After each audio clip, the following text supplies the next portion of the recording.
Chris Castelli, a retired Green Beret, Lieutenant Colonel, and now a Republican candidate, that is, for a seat, I believe it's the 6th in North Carolina. Colonel Castelli, thank you for joining us. We appreciate it. Let me ask you about this idea of increasing troop strength level. Is this sort of well, I'll just let you answer the question this way. Does that make sense to you? Good morning, Kevin, and thanks for having me. You know, back in February, we deployed 2,000 troops to the region. We've just recently added another 3,000. There's a total of 5,000 there. It may not sound like a big number, but knowing our technological capability, it's a significant number. We don't have to go one for one on the troop strength there to match the Russians with technological superiority on the battlefield. Perfect example of our ability to provide force multipliers is, you know, when you consider a 12-man Special Forces A-team is a strategic asset with tremendous capability, that puts the 5,000 number in perspective. Boy, that's actually pretty interesting. Let me ask you this, Colonel. We've been reading a great deal, quite frankly, about this idea that Russian troops are suffering from low morale. They're missing, they're not eating. Obviously, there's some equipment problems as well. And anytime you're dealing with a country that is strong and proud, like Ukraine is, this was never going to be a cakewalk. What do you make of the idea that we're getting reports like this, and how much will that make a difference on the ground?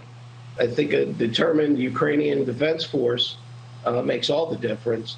While they can't match them one for one in the numbers, certainly the motivation outmatches the motivation of the Russian soldiers.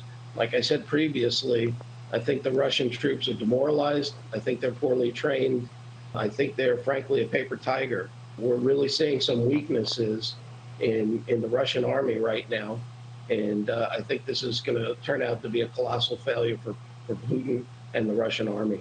But the real question then becomes, might Putin, who by many accounts is an absolute madman in this circumstance, might he then resort to chemical, biological, or, God forbid, even nuclear weapons to sort of go out in a blaze, or at minimum try to subdue the resistance in Ukraine?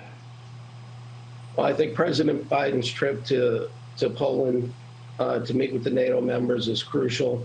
He needs to demonstrate strength and leadership now more than ever. This can be either a colossal failure or a resounding success. And the elements that are required to make this a success are, one, he needs to commit to forward deploying our forces to stand side by side with NATO forces. Two, he needs to clearly identify the red line for Putin not to push, to cross with nuclear and chemical weapons. Three, he needs to identify the sanctions that European and NATO countries need to come together and collaborate on and be in unison with.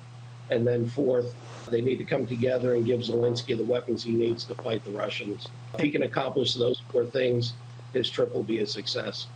Yeah, you really nailed it with respect to making sure that the Zelensky administration, if you will, has the weaponry they need. In the 30 seconds we have left or so, if there's one thing you would say to the president with respect to his message to the American people, what should he tell the American people? Obviously, there's a separate audience for NATO. What should that message be given this trip to Brussels?